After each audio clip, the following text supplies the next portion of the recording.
Deuses e deusas.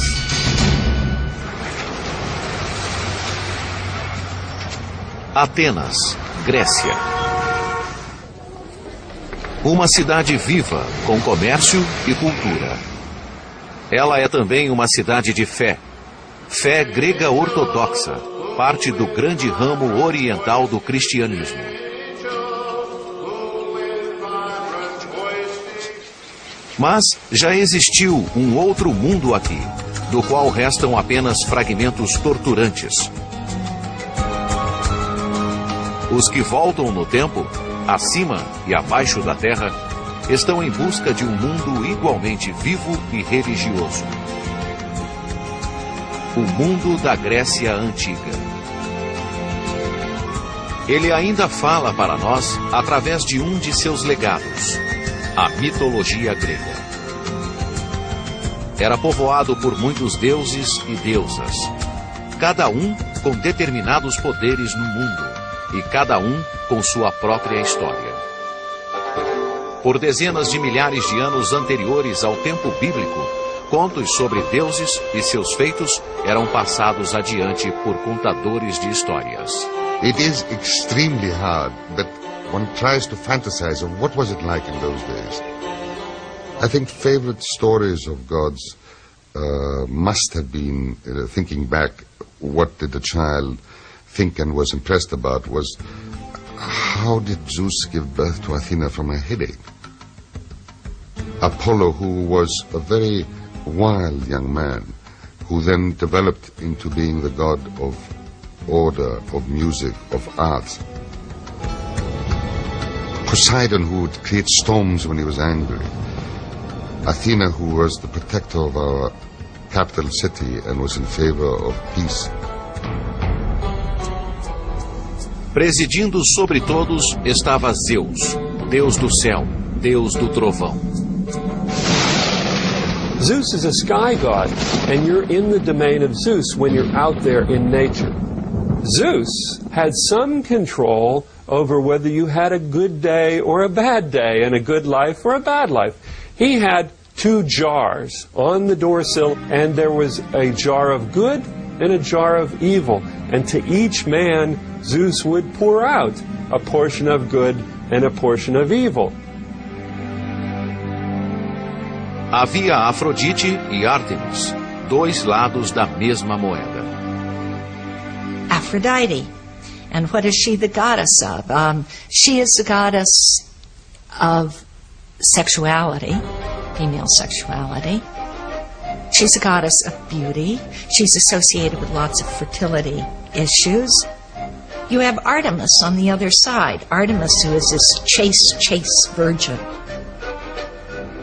E Apolo, que como todos os deuses e deusas da Grécia Antiga, tinha mais de um poder. He is the organizer, the civilizer. He's the one who brings roads to places where there were never roads before. He's the one who heals, but he also can bring plague. And this is something that happens in the case of many Greek gods. If they can cause something, they can also stop it. He was a god, as heard it most brilliantly put, a god of distance. And therefore, he would deal with people not face to face and hand to hand. He was better at shooting his bow and killing people from a very far off distance. And therefore, his loves, perhaps, are best kept at a distance too. Esses deuses e deusas surgiram à medida em que os gregos antigos buscavam sentido e talvez fé num mundo constantemente mutável. Suas histórias foram adornadas e modificadas através dos tempos, conforme diferentes civilizações entravam em contato com a Grécia Antiga. Greece has been inhabited since about 70,000 BCE. And there were invasions of people from the Middle East and from the North. And each invasion led to not another set of divinities, but further layers of divinity added to the existing divinities. So Greek gods are a real amalgam of multiple cultures of the Middle East mostly. The Greek gods were of such diversity that they are unlike many of the other gods from around the Mediterranean because they incorporated elements of a lot of different peoples around them. And they don't clearly match a lot of the other peoples, say, in Celtic or Italian religions. Essas histórias foram sendo passadas através da tradição oral, mas por volta de 750 a.C. foram reunidas, organizadas e escritas. Apesar de pesquisadores debaterem se um ou vários autores estiveram envolvidos nessa proeza, a crença popular é de que foi apenas um: Homero. As far as we know, the real crystallization of Greek mythology was around the time of Homer, 750 BC. And with Homer, we find the creation of Greek mythology and the creation of the gods.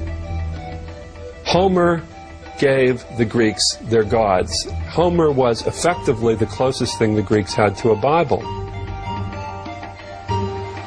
No começo, Homero nos conta, havia oceano, um espírito em forma de um grande, circular e infinito rio, correndo eternamente de volta a si mesmo. Havia também uma outra presença, Tétis, às vezes chamada de a primeira mãe. Quando finalmente se encontraram, deram início a uma linhagem de descendentes, que depois produziria os deuses e deusas dos gregos antigos. Cerca de 50 anos depois de Homero, o poeta Hesíodo compôs a Teogonia, na qual descreve também a criação dos deuses. Mas, segundo Hesíodo, o mundo começou diferente. Primeiro havia uma presença sobrenatural chamada Caos, nome que significava vazio e não desordem. Once upon a time, there was chaos. And after chaos, there was a goddess called Gaia, Earth. And Gaia slept with, married, mated Uranus, heavens. Urano, entretanto, não queria filhos. Ele se sentia ameaçado por eles e evitava que nascessem. Gaia conspirou com Cronos, um de seus filhos por nascer, que castrou seu pai, supostamente de dentro do útero da mãe.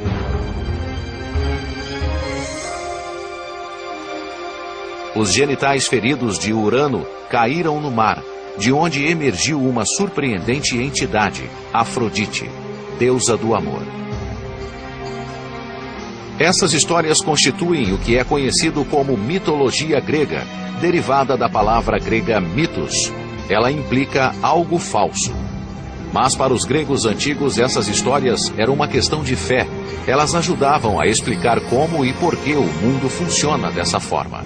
Interestingly, love and war, or violence and sex, are deeply connected in Greek mythology, and not only in Greek mythology, but in a number of mythologies. Why are these two things deeply connected?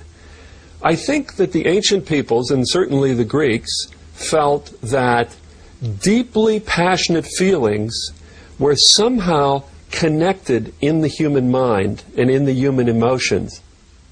That is, great desires and great fears or great hatreds were somehow linked. Nesse sentido, as histórias e personagens da mitologia grega tinham um emprego real na vida. A história da criação de Hesíodo conta como Cronos liberta seus irmãos e irmãs do ventre de Gaia. Esses seres ficariam conhecidos como titãs, nascidos só depois de seu pai ter sido castrado. O tema do conflito entre pai e filho continua, pois Cronos mataria então seus próprios filhos. Cronos married Rhea. Every time Rhea gave birth, he'd swallow the children. Rhea desperately wanted to have some children, and so she took one baby, Zeus, when he was born, and wrapped him up and hid him in a cave in Crete to be raised, and gave Cronos a stone wrapped up in swaddling clothes that he swallowed so that he thought he was swallowing the baby. Well, Zeus grew up, came, attacked his father, and all the children emerged. And those were the beginnings of the Olympian gods. Zeus recupera a pedra com a qual sua mãe enganou seu pai. Ela pode ser vista ainda hoje no templo sagrado de Delfos. There's always a kind of inherent conflict and tension between fathers and sons. Greece has been, really until this century, a subsistence economy. And so if you have a small farm, the father is in charge of that. The son, even the first son, is not going to get any kind of rights until the father moves on, retires or dies. What is the concern there? There's a real concern, obviously, about issues of succession and power. Depois de Zeus resgatar seus irmãos e irmãs de seu pai, ele se apoderou do Monte Olimpo. Dessa fortaleza, eles lutaram para controlar o mundo contra seu pai, suas tias e tios, todos eles titãs. Finalmente, os deuses e deusas do Olimpo prevaleceram. Aceitaram Zeus, que era também Deus do céu, como seu rei. Mas os seres humanos ainda teriam que aparecer em cena. A seguir, a perturbadora e provocante chegada da humanidade no mundo.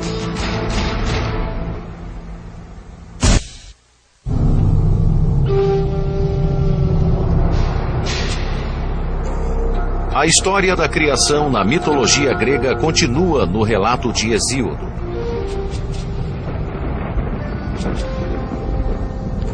Gerações de deuses permanecem lutando entre si antes da chegada da humanidade no cosmos. I think it says something very interesting about a culture, whether it considers its formative moments to be ones of conflict or ones of sort of unified production, peaceful production. I am overwhelmed each time I study or teach a course that deals with Greek mythology, how persistent these conflicts are. Depois de triunfar sobre os titãs, o grande deus Zeus se casa com Metis, ela mesma uma titã e, portanto, sua tia. Posteriormente, eles têm uma filha, que irrompe adulta e armada de sua testa. Ela é Atena, deusa dos guerreiros. Outros deuses e deusas chegam ao mundo, cada um com diferentes funções. Todos eles, entretanto, têm uma coisa em comum, um atributo que os separa virtualmente de todas as outras divindades do mundo antigo. Suas imagens são humanas. If you think of Egyptian religion, with its gods having animal heads, various animal bodies, or Near Eastern, Akkadian, Mesopotamian, Hittite religion, where you see divinities associated with lions and other fierce animals, the Greeks' decision to somehow represent the gods as being like Greeks is really an innovation. And we're not really sure where it came from. When you think about divinity, you're talking about the unknown. And you really can only talk about the unknown in terms of the known. In the Hebrew Bible, in Genesis, it says, God came down and he walked in the Garden of Eden in the cool of the evening. It's almost impossible to talk about divinities without doing something like that. Xenophanes said if horses could draw, horses would draw their gods as horses. Nos relatos de Homero, é só depois que os deuses e deusas vão morar no Monte Olimpo que a história dos homens começa a se revelar. Os relatos judaico-cristãos sobre o começo do mundo culminam com a criação do homem por Deus, e o homem recebe o domínio sobre todas as outras criaturas na Terra. Entretanto, os gregos antigos acreditavam que o nascimento do homem era de pouca importância para o cosmos. Although the Greeks had a human-centered universe, their view of man was almost as an afterthought.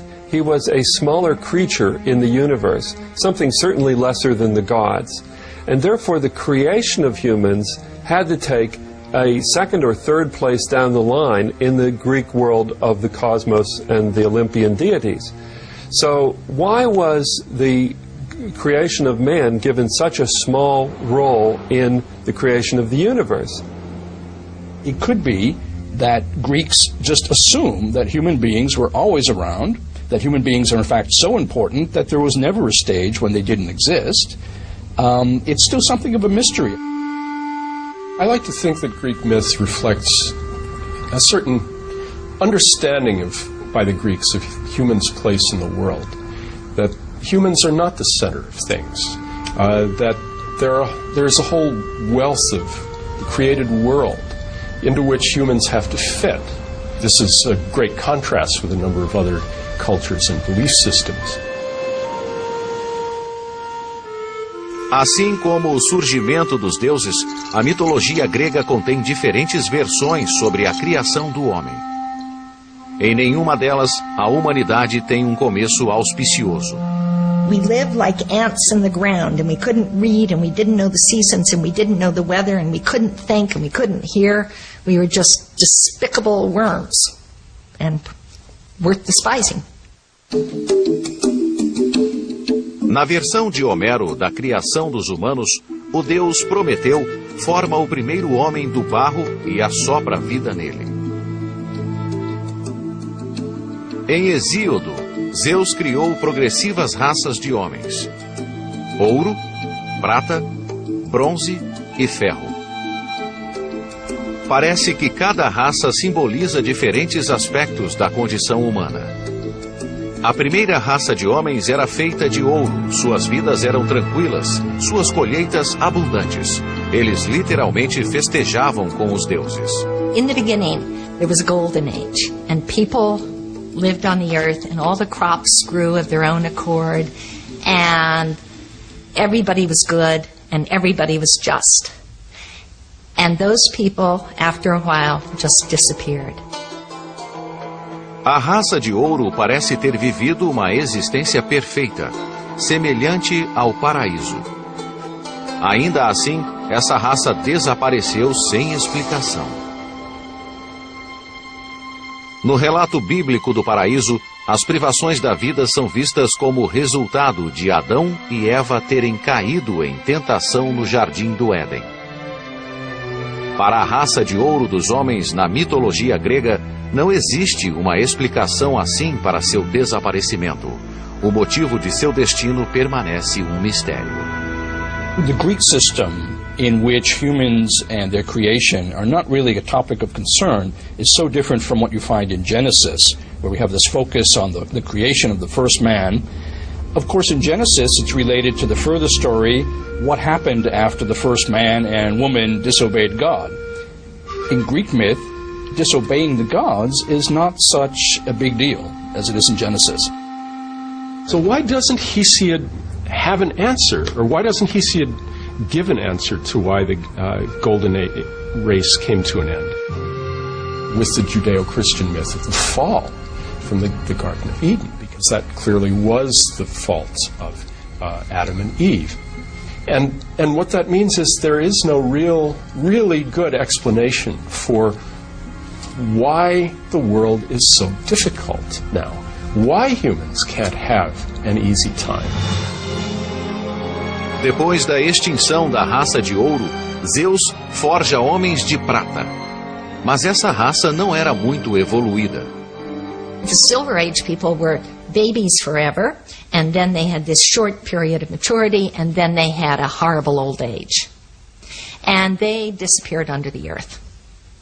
They were more arrogant and did not worship the gods sufficiently. Em seguida surgem os homens de bronze, que se exterminam através de guerras constantes. Posteriormente aparece a raça de homem que vive até hoje. São tidos como homens de ferro. So basically, this story of degeneration has moved to the present age, where actually it shows a balance in these various views of the important things in life for the Greeks, namely your attitudes to the gods and your attitudes towards warfare and fighting for your city-state, and how you can get along or not get along with each other. Curiosamente, todas essas histórias consideram apenas a criação de metade da raça humana, o homem. A mulher foi criada como uma aflição, uma punição, e tudo por causa de uma trapaça. The first woman was sent to the earth as a punishment to mankind. Now, this sounds incredibly misogynistic, and it was an incredibly misogynistic story on the part of Hesiod, who told this in 700 BC. But the story goes that one of the gods, Prometheus, tried to trick the master and king of all the cosmos, Zeus. Prometheus is a trickster god. He's a smart god. Prometheus means forethought. He killed a sheep, and he took the sheep, and he took all the good, wonderful meat, and he put it inside the disgusting belly. And he took all the bare bones, and he wrapped them up in the beautiful white shining fat, which is, of course, what burns in a sacrifice. And he presented these two bundles to Zeus, and he said, "You pick." Zeus sabia que estava sendo enganado por Prometeu, que representa a raça humana. Como vingança, Zeus pune o homem retirando o fogo dele. Prometeu responde roubando o fogo de volta e devolvendo-o para a humanidade. And by stealing and giving men this gift of fire, he was therefore punished indirectly by having a woman created who was given to human beings. Now, Zeus didn't just sort of give this evil thing, as he thought, to mankind. He called it a beautiful evil. She's one you can't do without. She's a kalon kakon in the terms of the Greek, a beautiful bad thing. And so Greek myth, Greek poetry likes to have it both ways. Women are beautiful. Women are something irresistible. At the same time, women make you work. And so they're a bad thing. I do think that throughout Greek mythology, you see a repeated emphasis on the threat that women pose. The threat they pose because of your need for them, the need to have children, and the very real fear of losing control because of desire. Overwhelming feminine sexuality threatens men. Zeus não dá qualquer mulher para os homens. Na verdade, dá a eles uma Kalon-Kikon, um belo demônio. Seu nome é Pandora, e ela chega com um pote cheio de coisas ruins para lançar sobre a humanidade. A seguir, por que a esperança estava no pote de Pandora?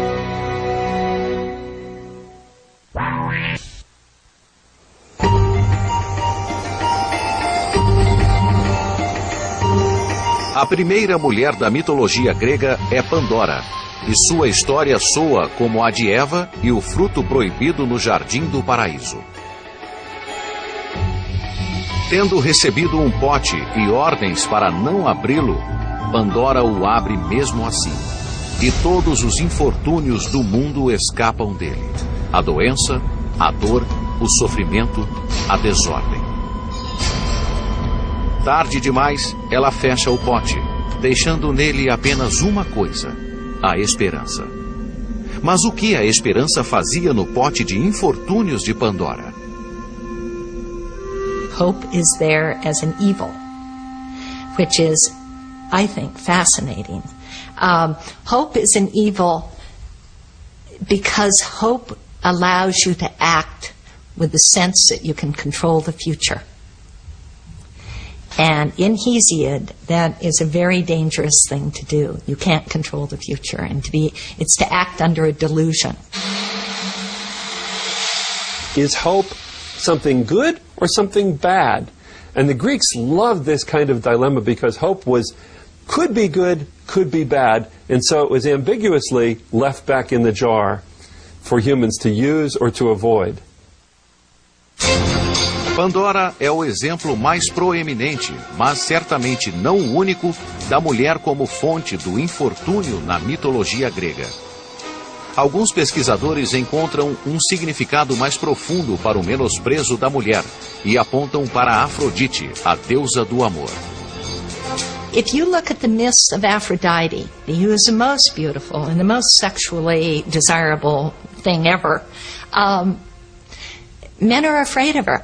She sees a man, a human being, Anchises on a hill outside of Troy, and she wants to sleep with him. And she goes to him and he says, "You are too beautiful to be a human. You must be a goddess, and I don't want to sleep with you."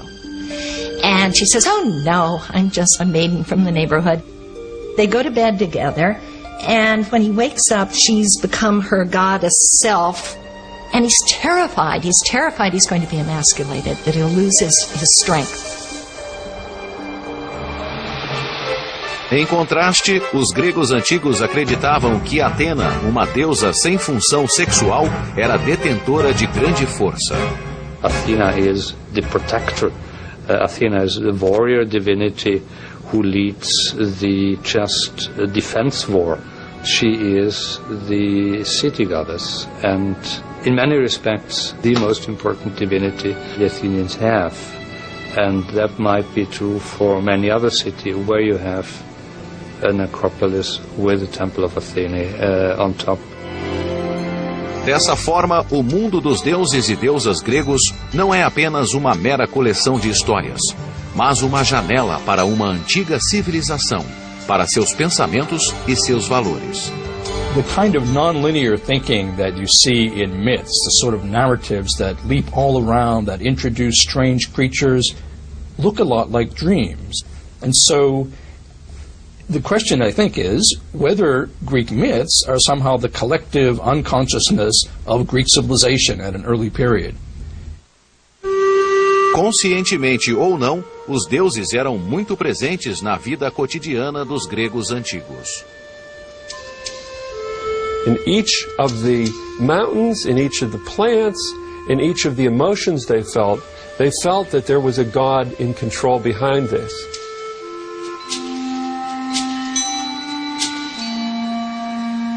One of the attractive and unusual things about Greek religion from the beginning is its responsiveness to environment. There are nymphs, for example, who inhabit watery places. There are nymphs of the mountains, nymphs of the trees. There's an acknowledgement that rivers are a kind of religious force. And Greek religion in this way has a certain affiliation with modern ecology, the recognition that individual places have a value, a kind of numinous quality, a sacred quality. The Greeks had particular terms for sacred. In fact, they had several terms for sacred. One of them is hieros.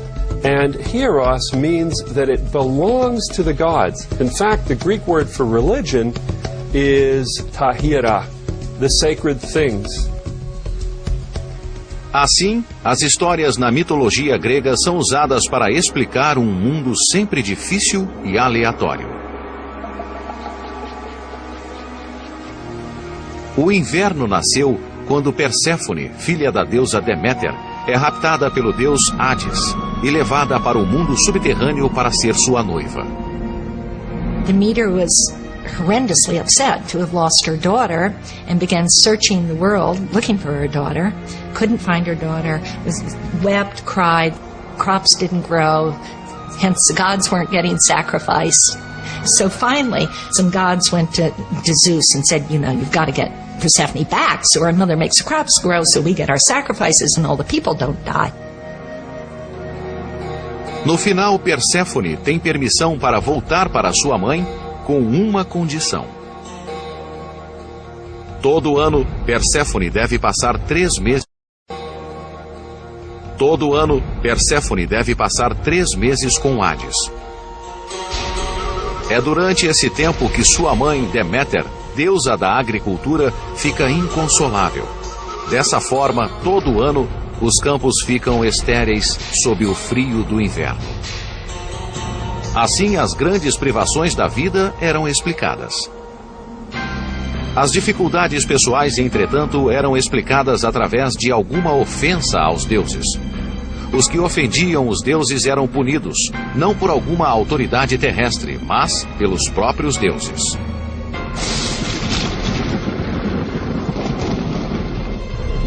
There's a Greek word, in fact, deisidaimonía, which means fear of the gods or respect for the gods.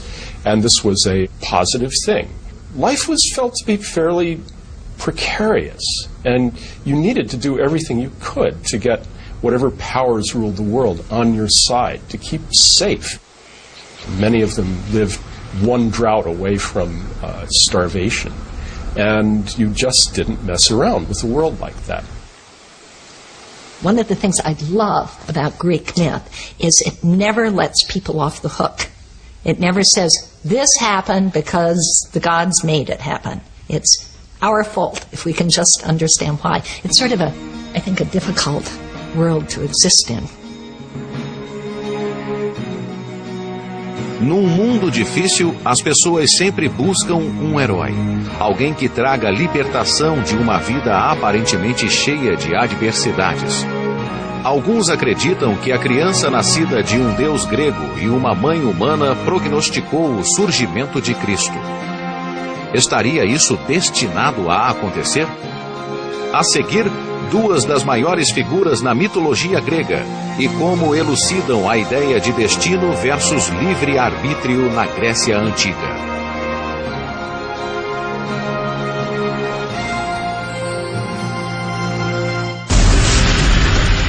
É fantástico. Vamos.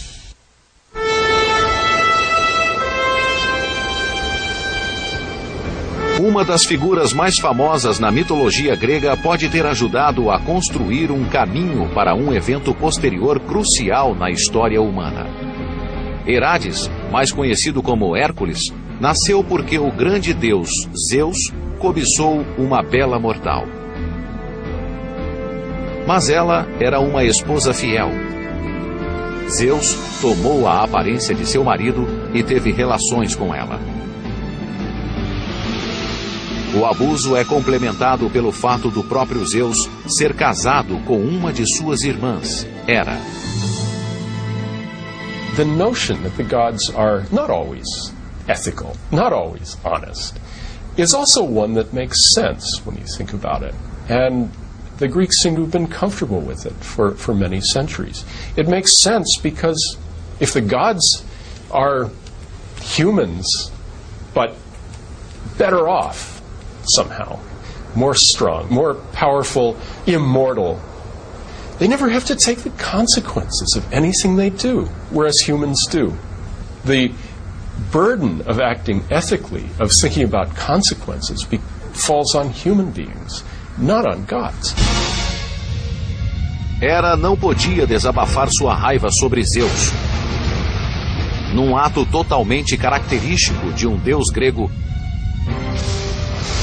ela volta sua ira contra a criança nascida da infidelidade de seu marido. Hércules é talvez o mais famoso herói grego, uma figura particularmente importante na mitologia grega. Mesmo na infância, Hércules era dotado de extraordinária força. Hera envia serpentes mortais para seu berço e Hércules estrangula as duas. Many of the Greek heroes did in fact have one divine parent and one mortal parent. More generally, a hero was a man of more than normal strength, who was somehow marked out for a life of achievement, but also a life of enormous difficulty. They were very difficult to integrate into society precisely because of their great capacities. A vingativa Hera continua a perseguir o filho ilegítimo de seu marido durante toda a sua vida, levando-o de tempos em tempos a acessos de raiva e loucura. Lamentando profundamente os assassinatos e outros crimes cometidos durante esses acessos, Hércules se encarrega de grandes tarefas, geralmente da morte de tiranos e monstros. No fim de sua vida, Hércules ganha a imortalidade e é levado por seu pai, Zeus, para viver com ele no Monte Olimpo.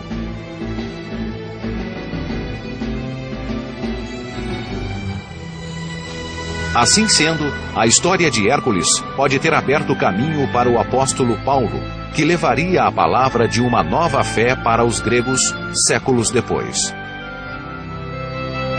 They had a story of a son of God, Heracles, who suffered and died and then went through an apotheosis, himself went up to Olympus. And so the story of another son of God who suffered and died and went to heaven would not be all that unfamiliar. In the same way, the notion that a God could take on human form and look exactly like one of us was completely acceptable to a pagan Greek audience. And so early Christianity proceeded in Greece and struck roots in Greece quite easily. Not quite a Christ figure, but elements of that, because it was someone who through toil and suffering and labor and loyalty achieved divinity. Mesmo Hércules sendo o único, ele é apenas um dos muitos heróis que andaram entre os gregos. Há também Aquiles e Ulisses, grandes guerreiros da Guerra de Troia. E Teseu, cujos feitos incluem ter matado o aterrador Minotauro, a criatura que banqueteava com a carne de jovens gregos. Mas os heróis não precisavam descender dos deuses. E nem eram necessariamente heróicos nos padrões atuais. Para os gregos antigos, um herói era alguém que rompia os elos com a vida comum a despeito das consequências. It's not necessary that a hero be descended from a god or a goddess. It's not necessary that a hero even do something good in life. And so achievement is more doing something extraordinary and being recognized for it. Now, the extraordinary thing that a hero could do could even be killing a number of the enemy or killing people in his own community in such a strange fashion that the gods have to be consulted. So the heroes are dangerous, unusual individuals, extraordinary but not necessarily extraordinarily good. Heroes really are a projection of what it is to be human on a large scale. They really focus both the great potential of human beings at their best and also the vulnerabilities of humans. Outro herói improvável foi Édipo, que matou seu pai e desposou a mãe. Tendo cumprido seu destino terrível, Édipo arranca seus olhos e busca a redenção.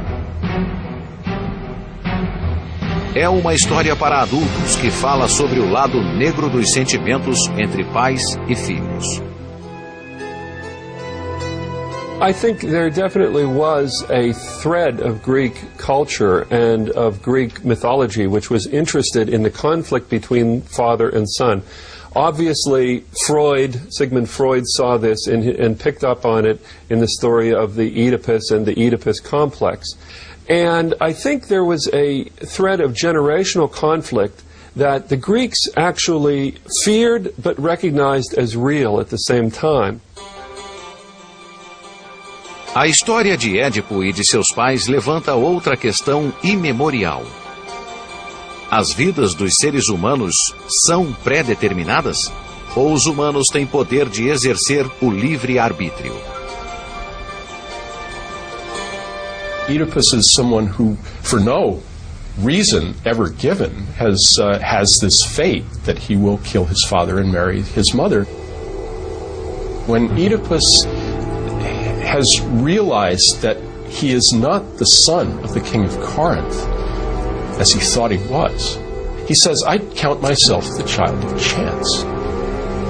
And by chance, he means something very random. There is no plan.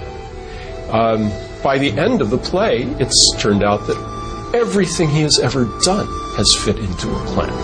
And that if he is the child of chance, it's chance in the sense that closely allied to fate. He, Oedipus, the man, made choices.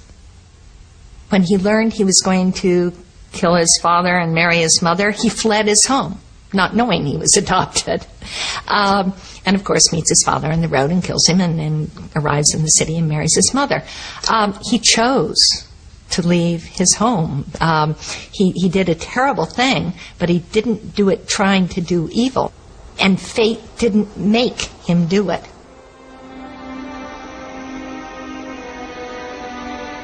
A questão do destino pessoal versus o papel do livre-arbítrio era de tamanha importância para os gregos antigos que eles personificaram o destino na forma de 3 deusas. When you read the poetry of Homer, it seems that it goes 2 ways. On the one hand, the Fates are a group of 3 women, Clotho, Lachesis, and Atropos. Their names mean the weaver, the allotter, and not turning back. And they weave a thread for each person's life when that person is born and determine when that person's life is going to end. On the other hand, we see in Homer's poetry that fate is a power above the gods. The gods bow to fate in several instances. You can look at the story of Oedipus and talk about fate. Was he fated to kill his father and marry his mother?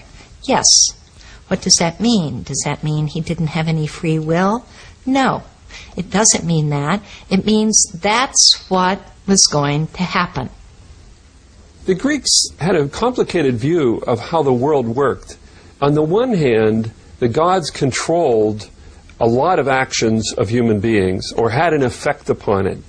But yet, the humans also could control their own individual destinies and call a lot of the shots.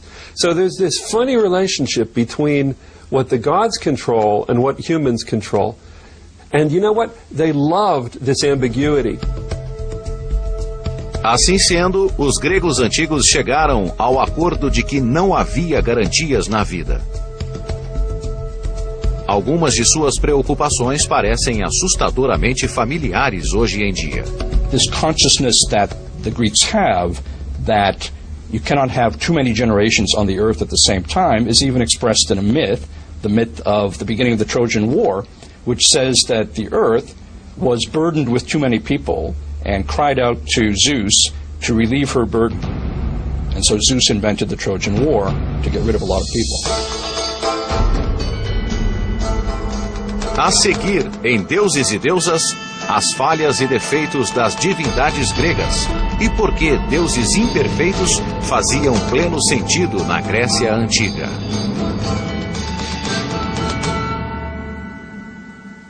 O que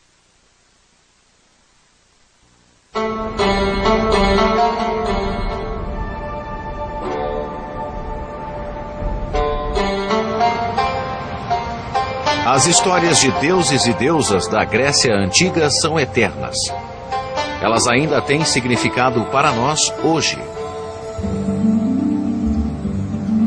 Entre as divindades, havia 2 grupos de adoráveis irmãs que habitavam o Monte Olimpo: as graças e as musas. As graças conferiam beleza, charme e gratidão ao mundo dos mortais. As musas tinham um profundo impacto em como as gerações transmitiam os contos de deuses e deusas, e as sagas de toda uma era através da tradição oral. De seu elevado patamar, elas desciam até a terra para ensinar história, astronomia e artes. Each one of the 9 muses is associated with a particular subject, usually concerning the arts and sciences. For instance, Clio, the proclaimer, is the one that is associated with epic poetry and is the muse of history. Now, the muses are very well known because we have words like museum, the seat of the muses that are in contemporary English, and of course Greek. Greek stories are about those things that people regard as important. They wouldn't have persisted if they weren't. I mean, if stories are going to last, and be retold for several thousand years, there must be something in them that has meaning for the people who hear them across generations. Havia sinais do divino em toda parte. Para os gregos, os deuses eram tão reais quanto os campos que aravam e as famílias que constituíam. The number of little shrines. Os deuses eram tão reais quanto os campos que aravam e as famílias que constituíam. The number of little shrines that would be all around the city, the number of dedications to gods in big sanctuaries, really does speak to a pretty strong belief in them.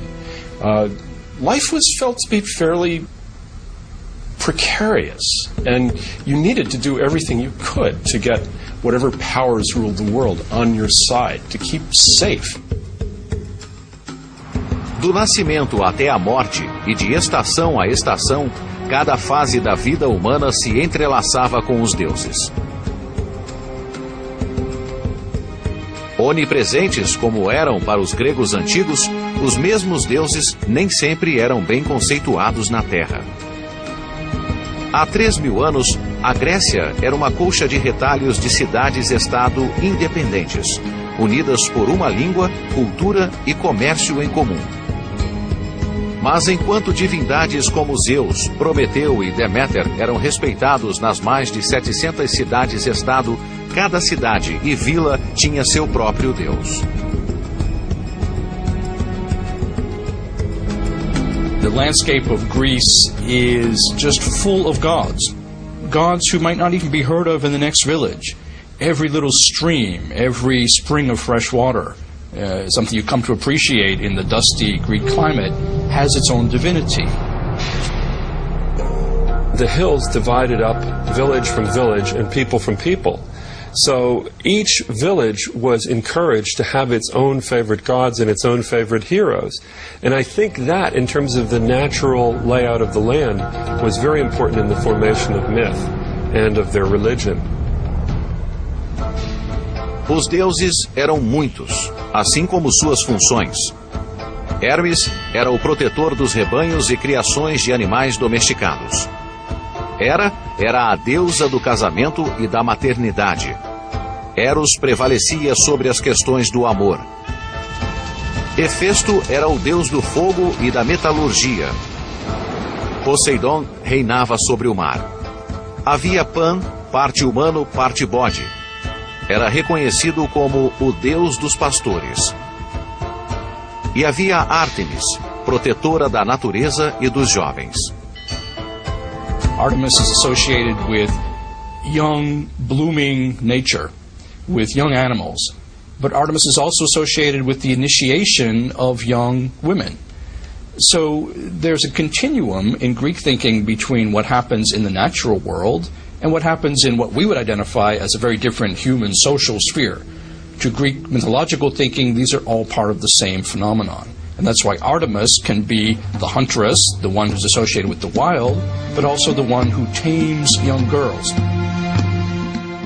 De todas as divindades que influenciavam a vida humana, Deméter era uma das mais importantes. Celebrada uma vez a cada 5 anos, era a deusa dos cereais e das colheitas. Greeks looked at and lived with their landscape for an awfully long time and developed stories by watching nature and by living with it. And the worship of a kind of earth goddess who protected the earth and saw to the welfare of the crops and withheld the crops if people didn't behave themselves. All of that was part of the Greek view of the cycle of nature. A relação entre homem e divindade não era simples. Mas apesar de não ser uma aliança fácil, apesar dos deuses serem poderosos e imortais, eles não estavam livres do questionamento humano. Os gregos antigos criticavam com frequência o comportamento imoral dos deuses. They could act in excess. Each one had passions, had made mistakes, but the immortals had to respect their own boundaries. This is the main difference between gods and mortals. Gods could do anything they liked, do as they please. Mortals had to refrain from excess. Greek gods and goddesses are facets of what could become of a deadly passion. What could happen to mortals if they really step over a boundary? Now, we might think of criticizing the gods as a kind of blasphemy, but in fact, it reinforces the notion that the gods do exist. And I think what was really being criticized were other Greeks' attitudes about the gods. Something that's very hard for us to understand is that the Greeks could play with their notions of gods. Superiores aos humanos, sobre os quais tinham influência, os deuses eram, entretanto, sujeitos às mesmas paixões, falhas e fraquezas dos mortais. Eles conheciam o amor, o desespero e a tragédia. Tinham a forma humana e eram vulneráveis a ferimentos e doenças. Mas, diferente das pessoas, eles saravam rapidamente. Of course, they weren't just humans, they were different from humans in many ways. They, first of all, obviously never died. Secondly, they had incredible powers of strength and knowledge. But the reason why they're in human form is that the Greeks had tremendous pride in the human form. The Greeks had such high value for the perfection of human intelligence and physicality that they could not imagine a more perfect form to attribute to the gods. This notion that the gods are humans plus seems to have answered a very deep need in the Greeks. It's a sort of fantasy of overcoming all the weaknesses that make us humans what we are. Os deuses também estavam sujeitos a leis semelhantes às que regiam a humanidade. Hermes era o guardião dos viajantes. Quando desimpediu um caminho matando um monstro de 100 olhos chamado Argus, teve que ser julgado pelo seu feito.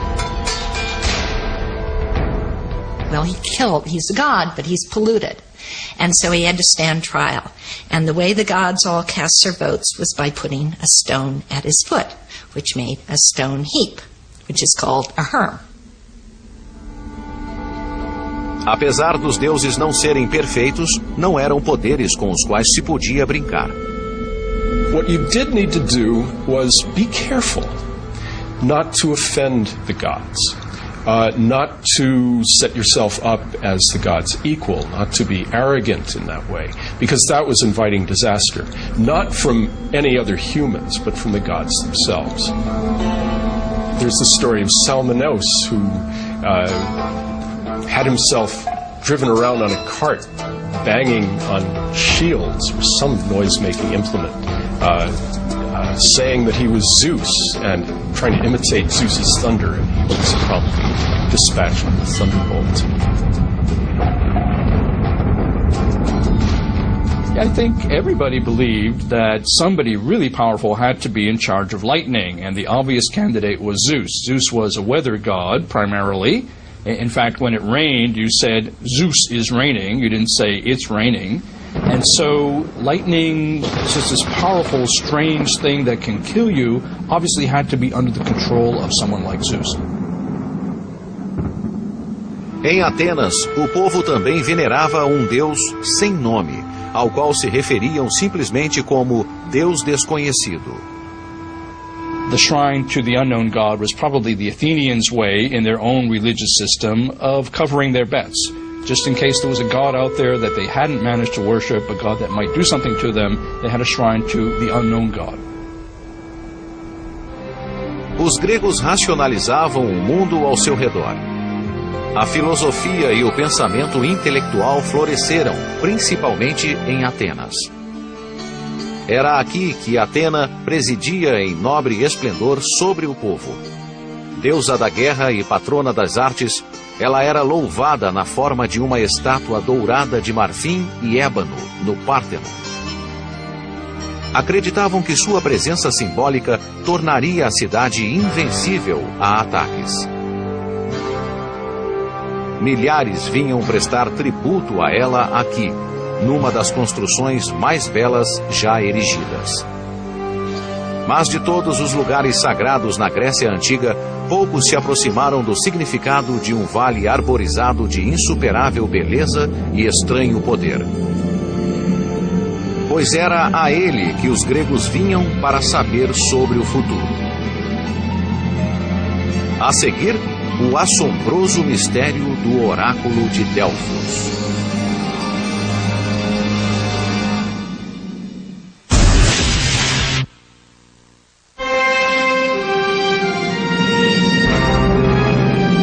Esse é o Olimpo. Há 2.500 anos, uma estátua de 13 metros de altura ficava aqui.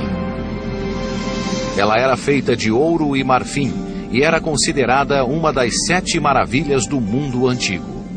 Dedicada a Zeus em louvor à sua onipotência, essa antiga maravilha presidia sobre o mais antigo evento esportivo organizado na Terra, os Jogos Olímpicos.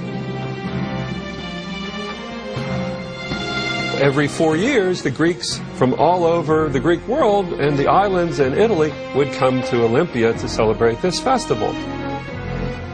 Restrito unicamente aos homens, inclusive os espectadores, atletas nus competiam por uma coroa e pela glória sob um sol escaldante em 5 modalidades: salto em distância, arremesso de disco, arremesso de dardo, luta livre e corrida dos 100 metros. Apesar do objetivo dos jogos ser a vitória, a intenção era prestar culto. According to one scholar, David Sansone, he believed that the athletic event is an expenditure of ritual energy for the gods. And in fact, one way of showing this is that what the athletes did was sweat. And they sweat and they had dirt on them and they had olive oil on them. And after they finished competing, they cleaned off the scum from their skin using a strigil. And they actually collected the scum from the athletes, which was thought to have magical properties. And in a sense, they were reaping the product of human energy and having this as a magical potion that the gods would honor. Assim eram as Olimpíadas. E desde então, em todo o mundo, vencer um evento olímpico é um feito sem comparações. When I had the luck to win the Olympic Games and come first, my country hadn't had a first place in any Olympics for over 50 years. All this was very exciting for a young person. You know, the idea that you get onto the podium, your achievement is honored only by a medal and nothing else. You hear the national anthem of your country, you see the Greek flag going up. These things remain in your mind, and I've often said that is the greatest feeling in my life, other than getting engaged to my wife. Outro lugar central para os gregos antigos era Delfos. Místico e misterioso, Delfos talvez seja mais conhecido como o lugar onde residia um famoso oráculo. Conhecido também como o oráculo de Apolo, ele dava pistas para os que buscavam conhecer o futuro. The oracle of Apollo was a priestess who was named the Pythia. People would come from all over the known world to seek the advice of this priestess for important questions, often affairs of state, political questions, and direction. Infelizmente, o oráculo falava em uma língua que ninguém entendia. Suas afirmações sobre o futuro tinham que ser traduzidas por um profeta, mas mesmo assim suas profecias eram sempre obscuras. There's one famous ambiguous answer in which a great king asks the oracle, "Should I go to war?" And the oracle says, "If you go to war, you will destroy a great kingdom." And so the guy goes to war, and of course his kingdom is the great one destroyed, and he should have read that the right way. The oracle always gives you a kind of question in return, a puzzle, an enigma that you have to answer. Humans are born, and they grow up and they make a choice to do this and to do that. At any point in their life, they could go to Delphi and hear an oracle like, beware of the sea because it will kill you. And you spend your whole life avoiding the sea so that you won't get killed.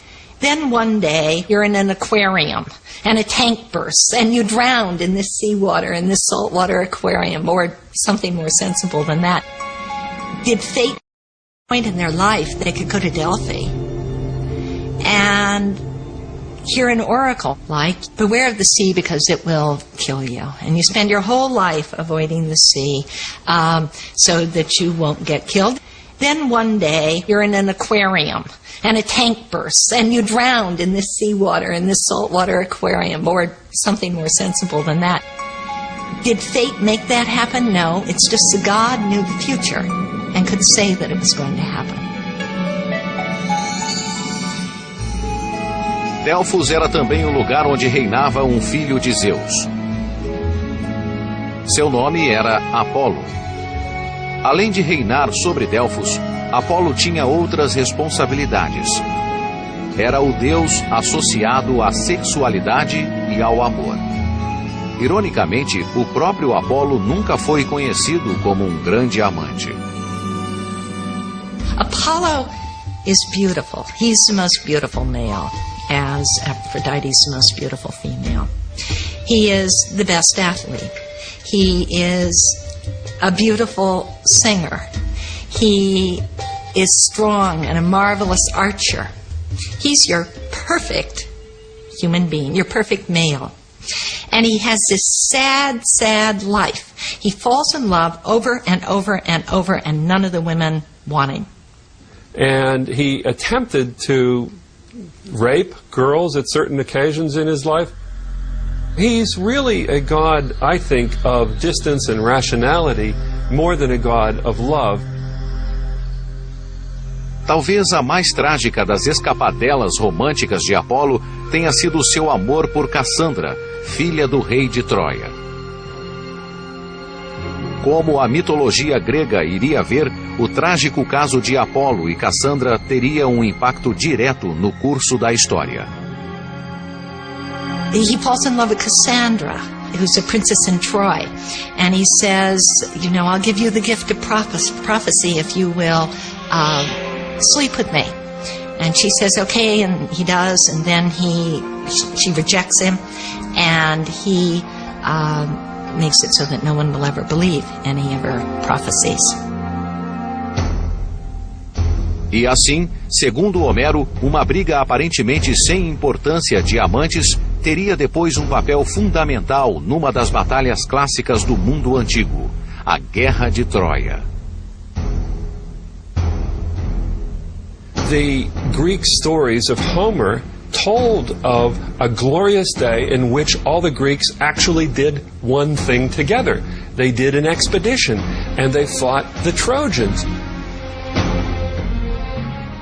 Segundo Homero, o conflito começou quando Paris, filho do rei de Troia, raptou a bela filha de um rei grego. Furioso com o rapto, o rei e seu irmão reúnem todos os líderes do mundo grego para empreender um ataque a Troia.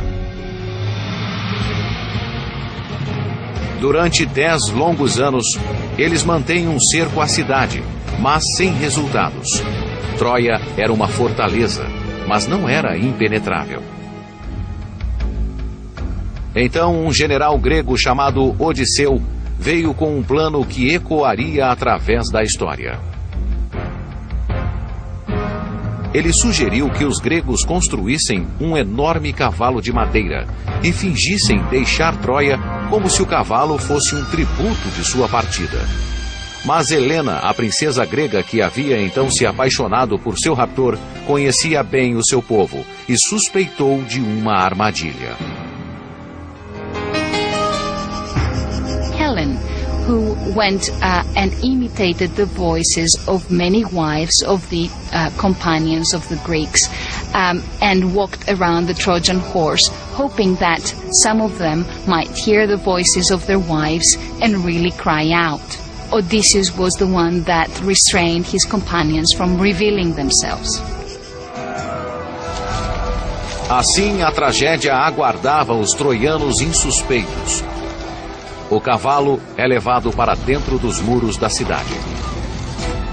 Mas eles têm ainda mais uma chance quando Cassandra, a troiana que rejeitou as investidas do deus Apolo, tentou avisar seus companheiros cidadãos. Another warning came from Cassandra, the Trojan princess. She had been given the gift of prophecy by Apollo in exchange for sleeping with him. But in the end she refused, so Apollo made sure that nobody would believe in her prophecies. Dessa forma, o deus Apolo se vingou de Cassandra, a mortal que o havia desprezado. Foi a desgraça dos cidadãos de Troia. Depois de muito festejarem e celebrarem, os troianos pegaram no sono. Tarde da noite, encobertos pela escuridão, os exércitos gregos voltaram. Dentro da cidade murada de Troia, Odisseu e seus homens saíram furtivamente da barriga do cavalo de madeira e abriram os portões da cidade. Os gregos irromperam pelos portões abertos e devastaram a cidade.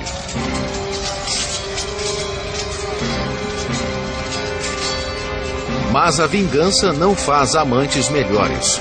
Apolo continuaria sendo um fracasso nos assuntos do coração. Contrastando totalmente com Apolo na área dos romances, havia outro deus que presidia sobre Delfos: Dionísio. Dionysus, on the other hand, is a guy you'd expect to have a lot of luck with the ladies. He's a god who is a god of the vines, he's a god of wine, he's a god of vegetation, he's a god of the sea. So he's a god who's been described as a god of the fluid element, a god of fluidity. And I think that's an excellent description because he's a god who can induce madness on the individual. Your mind can turn to a fluid mush if you're under the influence of Dionysus, whether it's through drink or through some religious ecstasy. Strong emotion is Dionysus. Formal expression is Apollo. Of course, that idea, which is as well known as the division between classical and romantic, is no longer valid. Yet, the idea of relating Apollo and Dionysus was one that was quite pertinent in antiquity. During the 3 winter months at Delphi that Apollo was absent, Dionysus replaced him. Dionysus is the god of civic disorder, but also the god of imperial democracy, whereas Apollo is the god of civic order. Assim sendo, como era geralmente o caso dos deuses da Grécia Antiga, a história tem uma moral. Nesse caso, a lição reside no próprio contraste entre Apolo e Dionísio. Dionysus is a god who is worshipped by women and is worshipped in the countryside and leads women out of their homes, away from their looms, to the tops of mountains where they dance all night and carry torches, and men thought drank a lot. We think about Apollo as the god of reason, as the god of order. On his temple at Delphi, there are all these things. It says, nothing too much, Medanagon, nothing too much, moderation in all things. Enquanto os deuses amavam, batalhavam e imperavam sobre a terra e os céus, debaixo das planícies férteis e das paisagens ensolaradas da Grécia Antiga, havia um outro domínio, um lugar escuro e de mau augúrio. A seguir, o aterrador destino das almas mortas na Grécia Antiga, o mundo subterrâneo.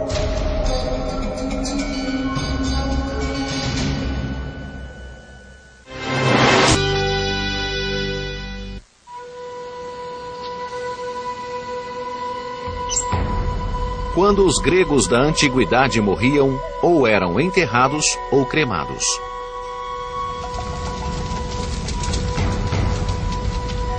Depois da morte, havia o mundo subterrâneo, uma espécie de existência sombria, onde não havia vida após a morte consciente. Ninguém ia para o céu. Ele era de domínio exclusivo dos deuses. After death, we have a soul, according to the Greeks, which is called psyche, which goes fluttering off like a shadow of smoke into the underworld. Now, when you get to the underworld, this place is called Hades, or it's sometimes called the House of Hades, because Hades is the god of the underworld. And there's a journey that the soul has to take.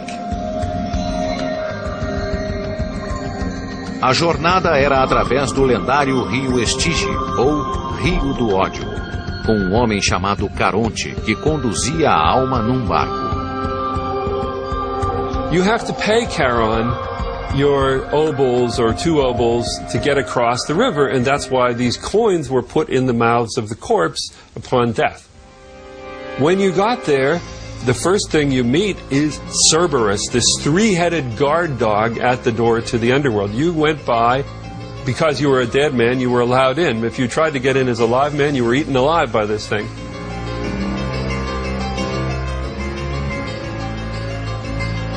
No relato de Homero, o Hades é um lugar austero e aterrador. É tão deserto que não existe nenhum templo para Hades. O mundo subterrâneo é descrito como um lugar onde o espírito humano sofre uma eternidade de sonhos vazios. Hades is terrible and inexorable, but he is not the punisher of souls like Satan in Christianity. Psyche in Greek means breath, comes from a verb psychein, which is to breathe. Now, when someone dies, he no longer breathes. Psyche has really been translated as soul. Now, psyches in the underworld have no consciousness. Havia 2 níveis para o mundo subterrâneo. O primeiro, chamado Érebo, era para onde a alma humana ia logo após a morte. O segundo era um lugar mais profundo e mais terrível, chamado Tártaro. As almas impenitentes e violentas que haviam ofendido aos deuses eram banidas para o temido Tártaro.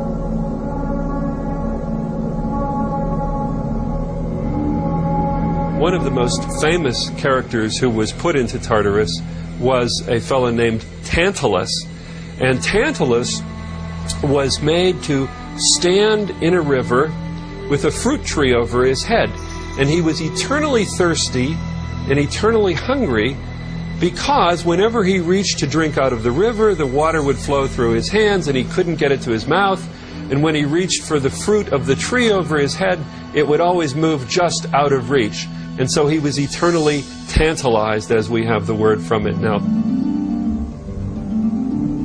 E assim os deuses e suas histórias deram sentido aos diferentes ciclos da vida, e até à possibilidade de uma vida após a morte. Ajudaram também os gregos a estabelecer uma moral e um corpo ético. Na Grécia Antiga, uma das civilizações mais avançadas da época, essas histórias inspiraram depois o nascimento de uma nova forma de arte: o teatro. Escritores de peças como Eurípides, Sófocles e Aristófanes as dramatizavam, permitindo que contos épicos ganhassem vida para as pessoas através dos séculos. The relation of literature to myth and religious belief among the Greeks is a very complicated one. You have to remember that for them, literature, poetry especially, was not the preserve of an educated elite. It was not even originally meant to be read. It was publicly performed. It was accessible to everyone. They had various kinds of performances. They had oral poetry, choral dancing, drama, but they would never think of it as something like one category, and especially they would never think of reading this material. You had it performed. and therefore it's much more deeply embedded in the local culture.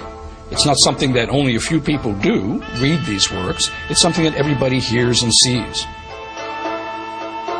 Alguns dos primeiros autores escreveram suas peças e poemas em torno de temas críticos sobre os deuses, algo que os filósofos condenavam veementemente. Plato's criticism of traditional literature and of the stories in them. Alguns dos primeiros autores escreveram suas peças e poemas em torno de temas críticos sobre os deuses, algo que os filósofos condenavam veementemente. Plato's criticism of traditional literature and of the stories in them was that the gods essentially didn't act like gods. I think Plato especially was very uncomfortable with that because of his own notion of what a god ought to be. You can see some of the same critique in Euripides, in his tragedies, his sense that, gods shouldn't really act the way that a lot of the myths he's treating dramatically show them. Certainly when you look at a drama like the Ion, in which Apollo is represented as a rapist, you begin to question the value of a god like that. Alguns filósofos acreditavam que a redenção era a moral da história. No final da peça, a mulher que tinha sido estuprada se torna a mãe do filho de Apolo, Íon. Ele cresce para se tornar o líder da cidade-estado de Atenas. Muitas das peças refletiam o lado mais tempestuoso da natureza humana no comportamento com os deuses. Sexualidade e assuntos do coração eram controlados por Afrodite, a deusa da beleza, do amor e da fertilidade. Assim como Apolo, Afrodite teve uma vida turbulenta. Aphrodite was connected with warfare through her union, her affair with Ares, the god of war. And they were two famous lovers. Aphrodite wasn't actually married to Ares. She was married to Hephaestus, or Vulcan, the god of the forge. But she had this flaming affair with Ares, the war god. And the question is, why are these two always getting together? It's the fury of their mutual passions which made them two gods that were beyond the control of all the other gods. And as the saying goes, that every lover is a soldier on a campaign. Os primeiros escritos gregos transmitiam lições da vida cotidiana. Mesmo assim, algumas obras refletiam uma atitude ostensiva e sexista em relação à mulher. Um exemplo disso é a história de Hipólito. He despised women, he despised female sexuality, he was chaste, pure. We'd send him to a psychiatrist, but pure as the snow. His stepmother's nurse, handmaid, went to Hippolytus and told Hippolytus that his stepmother was in love with him. Hippolytus was appalled. He was horrified. When Greek men got together at the drinking parties, at the symposia, we know that they told stories, that they produced poetry, which made fun of women. In early Greek culture, women were seen as consumers of men's effort. The man had to farm, the woman simply consumed the effort, stayed at home, cooked, and was always on the man's back. And there's a strong misogynistic strain in Greek literature all the way through the 5th and the 4th century. Então, grandes dramas e comédias eram representados em teatros gregos. Com um elenco masculino fazendo tanto papéis de deuses como de deusas, dos homens mortais e das mulheres. Mas os gregos não foram os únicos entusiasmados pelas histórias de divindades e heróis. Outros também estavam alertas. No Ocidente, além do Mediterrâneo, um grande e novo império estava nascendo. A seguir, a sombra da poderosa Roma cai sobre a Grécia Antiga.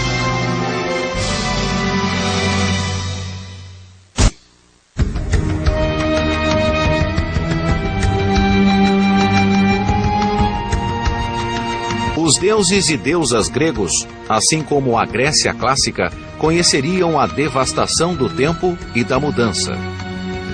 Como divindades em ação, eles iriam depois deslizar para as brumas da história. E mesmo assim, não desapareceram por completo. Even though they're not part of our religion, we still need these stories. They're wonderful, rich, richly suggestive tales about how the world works and what we are as human beings. Generation after generation of modern students love and are fascinated by these myths. And I think that springs from something we all have in us, which is a desire to make stories, a need to understand the world by making stories about it.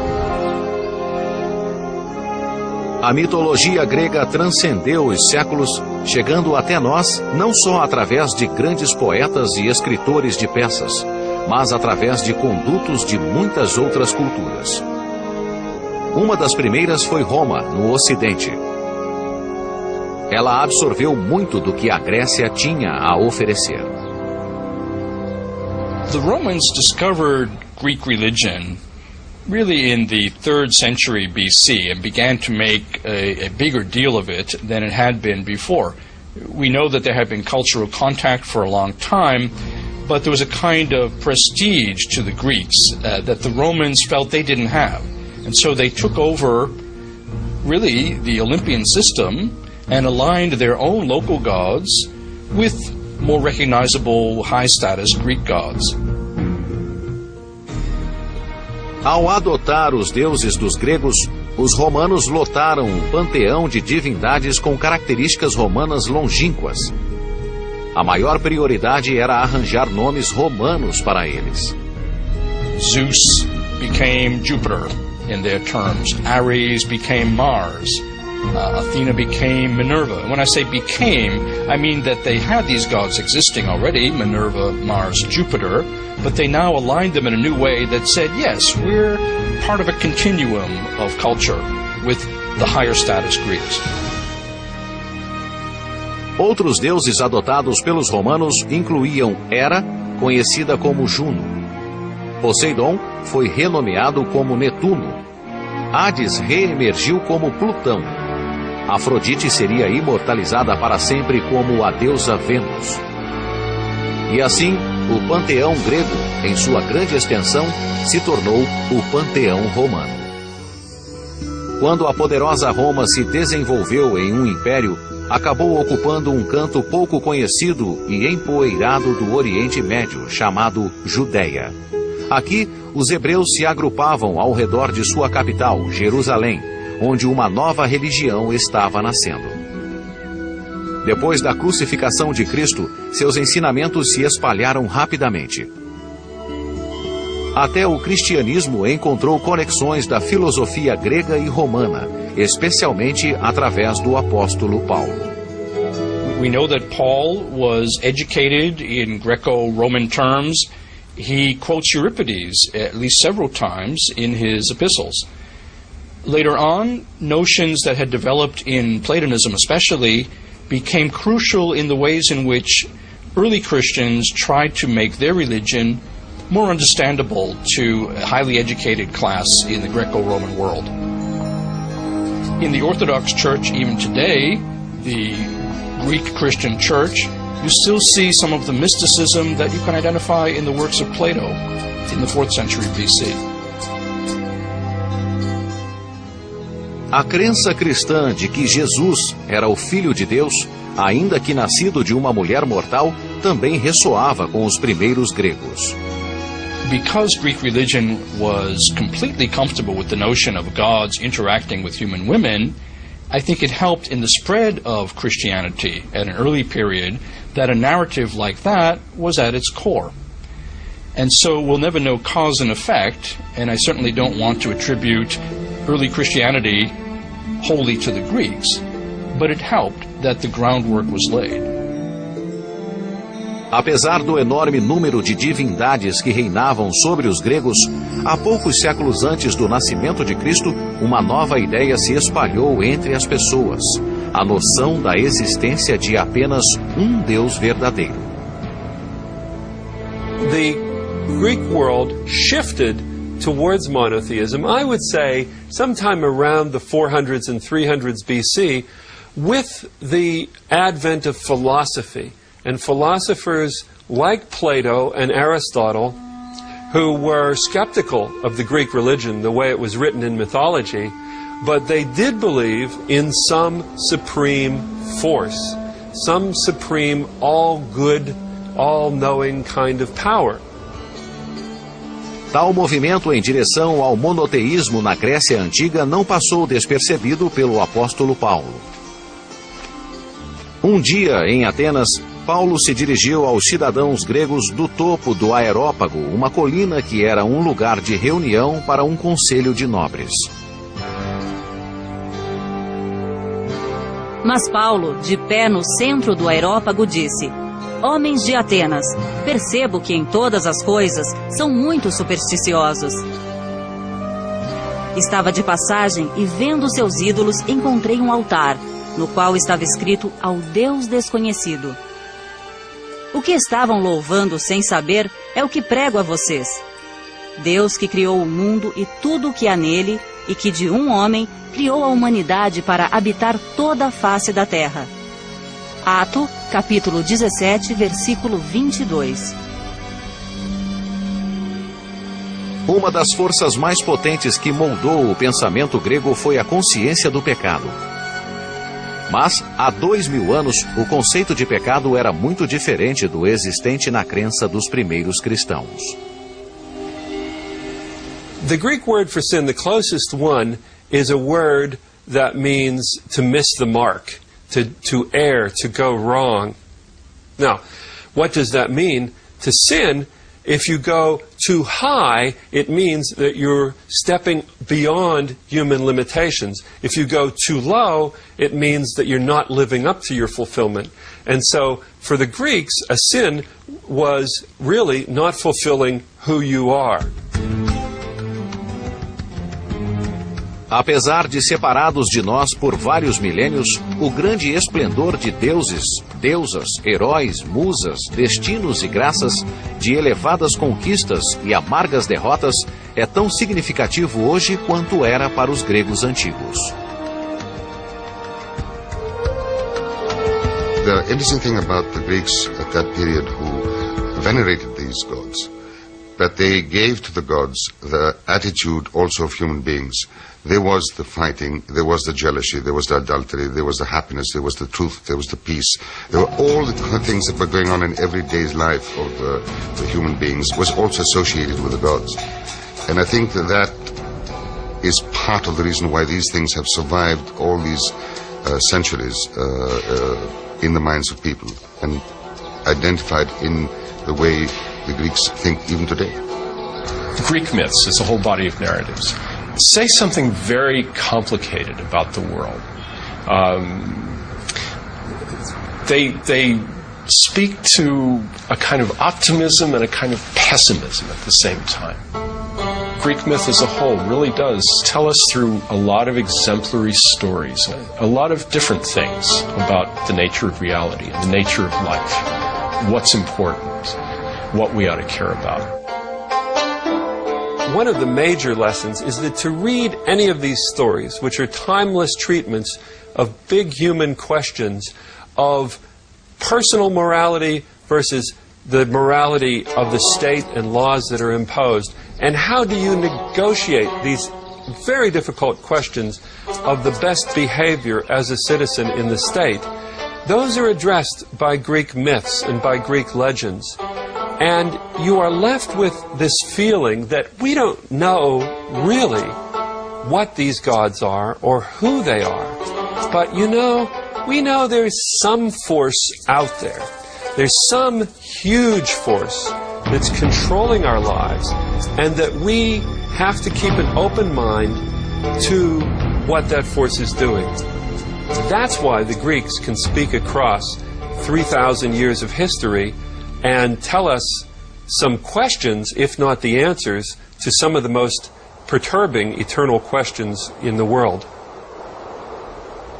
Existiu outro mundo aqui outrora, e os deuses, deusas e pessoas que nele viveram ainda assombram a paisagem. Suas histórias ainda viajam através do tempo. Outro mundo aqui outrora, e os deuses, deusas e pessoas que nele viveram ainda assombram a paisagem. Suas histórias ainda viajam através do tempo. Enquanto as pessoas buscarem uma compreensão mais profunda de si mesmas e de seu mundo, a Grécia Antiga viverá. Todos vocês, deuses deste lugar grandioso, garantam-me que serei belo no interior da minha alma. E garantam que todas as minhas posses externas estejam em harmonia pacífica com o meu interior, com o meu eu. Platão.